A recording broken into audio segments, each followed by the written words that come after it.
Hi guys, Guillermo is here. Welcome back to the Revit architectural training tutorial. In this tutorial, I'm going to show you how to get started with floor elements. For the purposes of this tutorial, we are going to work only with architectural floors. Let's begin. Use the floor tool to create level, sloped, or multi-layer floors. You create floors by defining their boundaries, either by picking walls or using drawing tools. To create a floor, define its boundaries by picking walls or sketching its profile with drawing tools. So let's get started and create a basic rectangular floor element. All you need to create a Revit floor is a level for it to reference.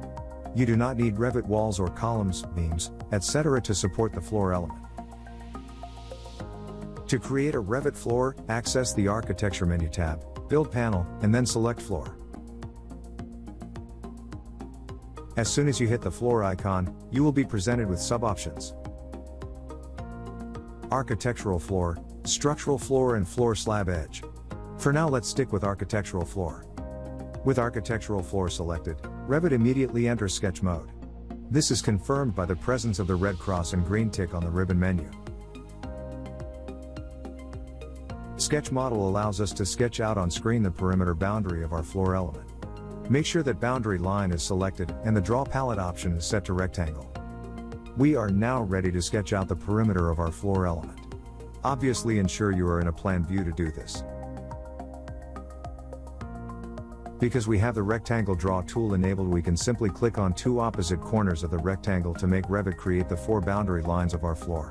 When you do this, Revit will also add two additional short lines to one of the boundaries. Do not worry about this. These lines are the floor span direction icon. They show you which way the floor spans structurally. This can always be altered afterwards and it do not affect or modify our element. The thing to note with your boundary lines is that they must form a continuous single boundary around the perimeter of your floor elements. Revit will not be happy, and will not accept the sketch if it has the following errors: extra lines non-connected with the boundaries,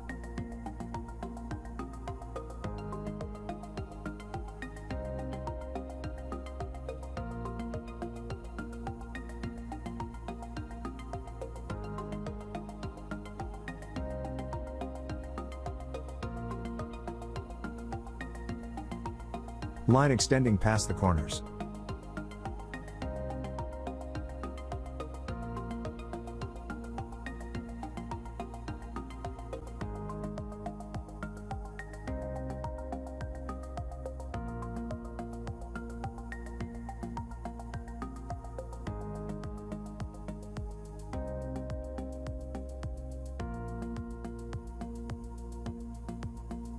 open boundaries.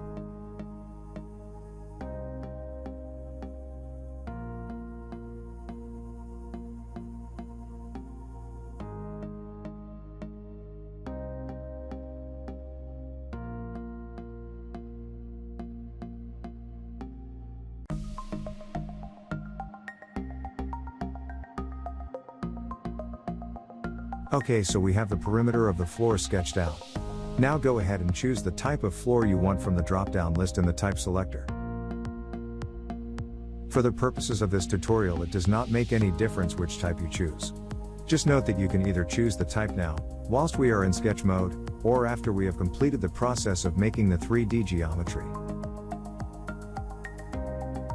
So we have a sketch and a chosen type. All we need to do now is hit the green tick and let Revit create the 3D geometry of the floor plate, according to the data we have given it. If I switch to a 3D view, you can see the completed floor plate. Note how the floor element is actively selected, as displayed in blue, immediately upon completion of its creation. Let's now create a section view through the finished floor. Let's switch the section view associated with this section line. Ensure that the detail level of this view is set to fine.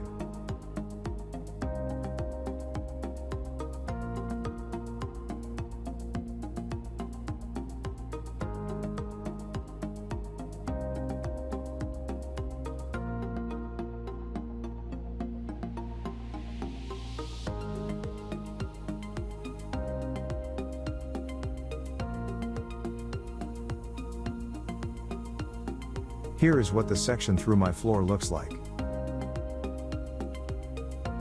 There are two things to note here. That no matter how thick your floor element is, its upper finish surface is always aligned with the level it is associated to.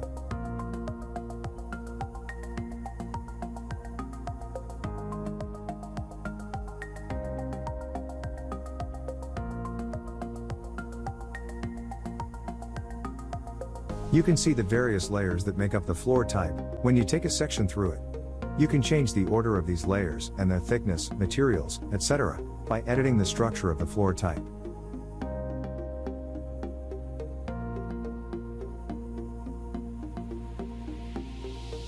Let's now go ahead and add an opening into our floor element. Firstly, go ahead and ensure that the floor is selected in the active view. As soon as you have the floor element selected, you will see the option to edit boundary on the ribbon menu. When you select edit boundary, you are immediately taken back into sketch mode. This is exactly the same place we were at the start of the tutorial when we were creating the basic geometry of our floor element.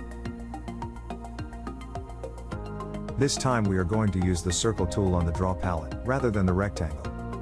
I am going to place a circle inside of our original rectangular boundary. Please make sure this circle does not cross or touch the outer rectangular boundary. If you do so, Revit will reject the new sketch, with errors.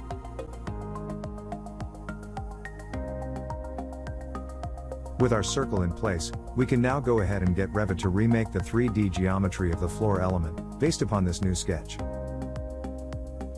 To do so, just click on the green tick on the ribbon menu.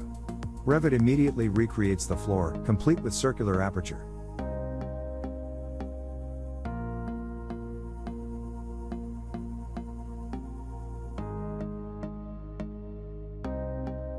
If you need to edit the profile of the existing floor, select Edit Boundary and you're immediately taken back into sketch mode. Now, just do all the changes you need, and remember that floor sketches can have any boundary shape.